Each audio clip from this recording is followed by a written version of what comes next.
Minuto e 42 segundos foi o tempo que o Senado levou hoje para aprovar um projeto que dificulta o acesso ao aborto legal para crianças e adolescentes vítimas de estupro. A votação foi simbólica, ou seja, nenhum senador teve o voto registrado. O projeto derruba uma resolução que garantia a essas meninas o direito à informação e ao atendimento, mesmo sem a presença dos pais. Mas, afinal de contas, o que essa decisão muda na prática para crianças vítimas de... Ah, tá. Tem que chamar o áudio antes, né? Isso, então, eu só ia dizer que a gente vai trazer aqui a Luciana Temer, né? Que é presidente do Instituto Liberta. Ela vai explicar algumas coisas pra gente, mas antes disso, sempre naquela tradição da TMC do ponto e o contraponto. Eu achei que a gente fosse chamar a Damares depois, me perdoe. E a gente vai primeiro trazer, então, a fala da Damares, que ela gravou. Nós tentamos contato, a gente tentou entrevista, não tivemos retorno. A Damares publicou no X ali um vídeo e a gente vai trazer um pedacinho aqui, ela defendendo, né? O porquê aprovou esse projeto e, enfim, porque que ela defende essa novidade. Vamos ouvir. Gente, vitória da família, vitória dos pais, autonomia e poder familiar garantido. O que fizemos agora? Acabamos de votar aqui no plenário o projeto de decreto legislativo 03 de 2025, que acaba a resolução do CONANDA, que permitia qualquer menina que foi estuprada chegar num pronto-socorro, num hospital, grávida em qualquer estágio gestacional e pedir o aborto sem os pais saberem. Imagine você que é pai e mãe e descobrir que a sua filha de 14 anos está lá no hospital, sozinha, fazendo um aborto, grávida de 5 meses. Como você se sentiria?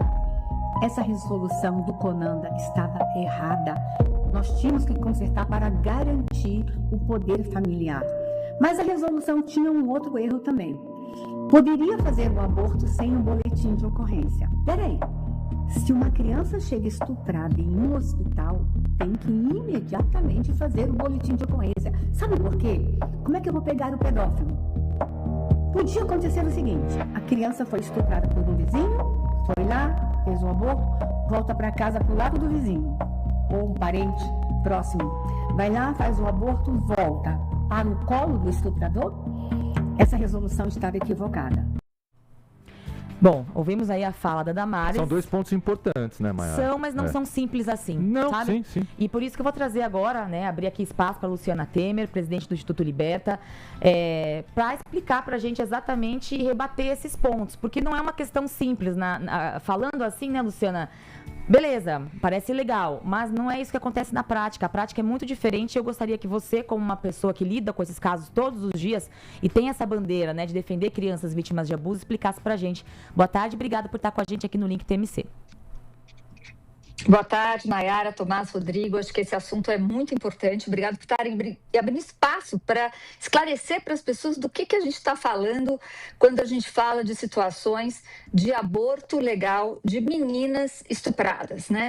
Eu acho que essa fala da senadora Damares, ela de fato não retrata o que acontece na realidade, né? Ela fala como se a menina fosse lá em qualquer lugar e pronto, já fez o aborto, voltou para casa. Daí no dia seguinte vai lá de novo e faz o aborto.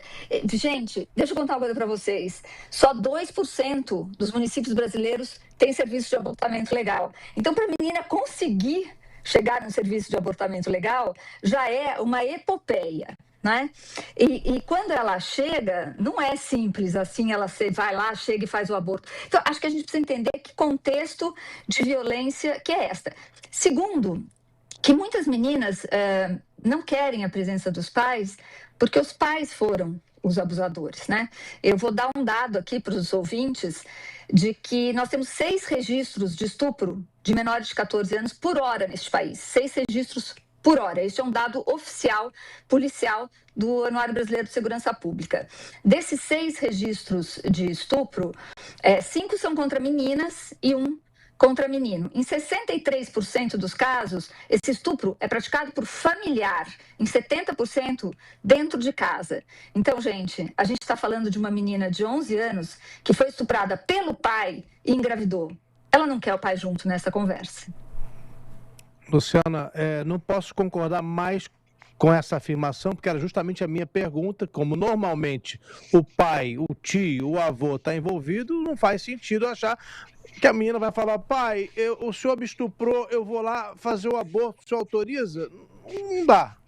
Mas existe uma preocupação que eu acho que é legítima e expressada pela senadora Damares Alves, que é a necessidade de prender o estuprador.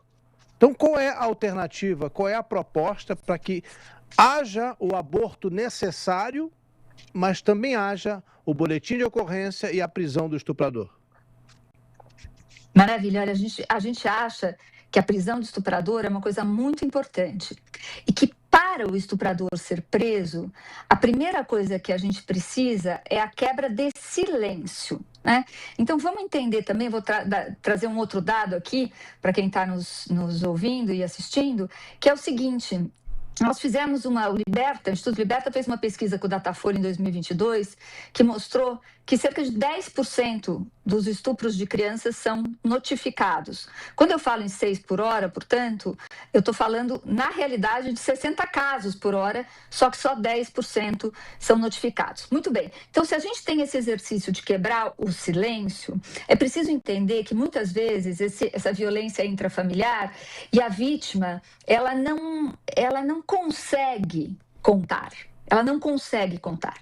E se ela souber que ela vai chegar num lugar, um sistema de saúde, a gente está falando de saúde é diferente de polícia. Saúde é acolhimento. Se ela sabe que ela vai chegar num sistema de acolhimento de saúde para pedir socorro e ela vai ter obrigatoriamente que falar, sabe o que vai acontecer? Ela não vai. Ela não vai.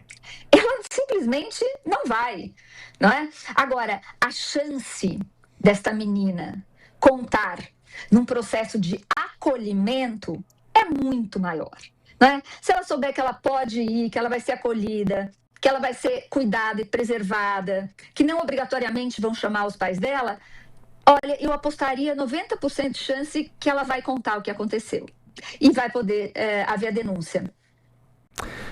Eu concordo com tudo que vocês falaram, mas eu continuo preocupado em relação à sequência dos fatos, porque, de uma certa maneira, tudo isso que vocês falaram ajuda a resolver, na prática, o problema imediato da realização do aborto, da possibilidade da pessoa, da criança, do adolescente fazer o aborto, ao contrário do que aconteceria se ela tivesse a necessidade de levar ali a autorização do pai, que pode ter sido o estuprador. Mas na teoria, Luciana, você entende que pode também resolver, pode ajudar a diminuir os casos de estupro, fazendo com que a pessoa acolhida, a criança acolhida, a adolescente acolhida, possa dizer quem fez, pode ter ali ajuda para procurar uma autoridade, uma delegacia, enfim. Mas isso é teoria. Na prática não é o que está acontecendo nos últimos anos, independentemente da resolução antiga ou dessa nova resolução. O problema não é um pouco maior do que isso, a gente está debatendo a resolução ali depois que o problema já aconteceu, mas fica difícil ainda para mim, num país sem leis mais duras, entender que os estupros vão diminuir de uma forma ou de outra. Eles não vão diminuir, você tem toda a razão. A gente está numa discussão muito rasa, muito chão. Porque é o seguinte, o Liberta, ele não luta para que meninas tenham direito ao aborto. O Liberta luta para que meninas não sejam estupradas nesse país. E para que meninas e meninos não sejam estuprados nesse país, a gente precisa mudar uma cultura de naturalização deste estupro. Porque o que a gente fala, quando a gente fala de violência sexual infantil, é de uma cultura que é permissiva e naturalizada em muitos espaços, né, neste país. Então, você tem razão. A gente tem que falar de coisas muito importantes. E não é só de pena e de crime, de punição. A gente tem que falar de prevenção. A gente tem que falar como é que essa violência não acontece. E para isso a gente tem que educar adultos e crianças. E precisa, sobretudo, informar crianças. Porque boa parte dessas violências sexuais acontecem a partir de processos de sedução. Muitas vezes não são processos violentos, mas nós não ensinamos as crianças a se defenderem. A gente não ensina no âmbito da família, a gente não ensina nas escolas. E é sobre isso que a gente tem que debater. Estou de pleno acordo. É sobre isso que a gente tem que debater. Agora, cercear o direito de meninas, porque a gente não está falando de futuro aqui, gente. A gente está falando, eu vou dar um outro dado aqui. O Brasil registra mais de 30 bebês nascendo por dia, filhas de mães de até 14 anos de idade. Segundo a nossa lei, isso é tudo estupro. Né? Eu não estou aqui brigando para que todo mundo vá abortar. Não é sobre isso.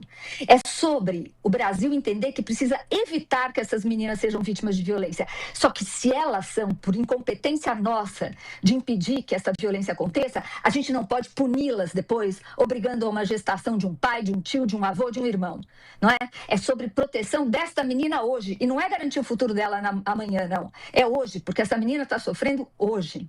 Exatamente. Só para lembrar, antes de nos despedir aqui da Luciana, né? Quando a gente deixa a decisão do aborto para a família, é uma outra complicação, porque muitas vezes é o padrasto e daí a mãe é coberta, é o pai e a mãe também é coberta, é o vô e a mãe e o pai é coberta, uma família é coberta, porque não quer que ninguém fique sabendo. Luciana já esteve aqui, inclusive, debatendo isso, já falamos disso aqui. Exato. Como a família segura lá a notícia, dá um jeitinho dela, bota para debaixo do tapete e toca a vida. E a menina que aguente essa gestação de 9 meses. Exato, é a menina que aguente. E olha, eu virei debater este assunto quantas vezes vocês me convidarem. Porque a nossa luta é para que meninas e meninos sejam, de fato, prioridade absoluta neste país, como determina a nossa Constituição. Não é? E que hoje não é. Até porque não dá voto proteger criança e adolescente. Então a gente tem que falar sobre isso. Luciana Temer, presidente do Instituto Liberta, muitíssimo obrigada. Espaço sempre aberto para você aqui no Link TMC, viu? Muito obrigada a vocês pela oportunidade. Um abraço. Um abraço. Obrigado. É isso, né, gente? É um tema que não tá pra gente discutir de forma rasa. Eu sei que você que tá aí na sua casa, que tem uma família funcional, é uma pessoa decente, pensa, mas como que pode uma família acobertar o estupro, uma gravidez na adolescência, uma gravidez vinda de um estupro, né, de dentro de casa? Mas é muito normal, vocês não conseguem imaginar na bolha, graças a Deus, né? Às vezes a gente vive em bolhas. Mas tá aí a Luciana Temer, que trabalha com isso há muitos anos, a própria Luciana, né, já foi vítima de abuso, inclusive trouxe isso como uma meta de vida, falar desse tema, então vocês não têm noção das coisas que acontecem aí na calada da noite, enfim, como esse tipo de coisa, né? Às vezes é isso, o padrasto engravida a criança, a mãe ama, entre aspas, muito o padrasto, aí perdoa, ele fica em casa, a menina, às vezes, ou é expulsa de casa, enfim. Eu pareço sempre uma vitrola arranhada. Os mais jovens talvez não entendam o termo, mas sempre uma matraca, né? O papagaio repetindo a mesma coisa, mas é inacreditável como todos os temas espinhosos, ou muitos deles que a gente debate aqui, acabam caindo sempre na mesma questão, nas penas leves demais desse país, porque se a pessoa que estupra ficasse muito tempo presa, o problema seria muito menor. Talvez a gente estivesse debatendo essa questão sob um outro prisma, de uma outra maneira, seria um problema menor. Mas não, o cara estupra, o cara mata e o cara continua fazendo, vai pra cadeia, fica 2 anos, aí sai, tem saidinha pra ele estuprar mais alguém. Foi o que eu disse, eu queria essa rapidez. Eu queria essa rapidez pra mudar a lei, pra punir pedófilo, pra punir estuprador, não é? Foi tão rápido, né? Aprovar isso, porque não, eu sei que não é simples assim, tá, gente? Mas é o que a gente pensa. Pois é.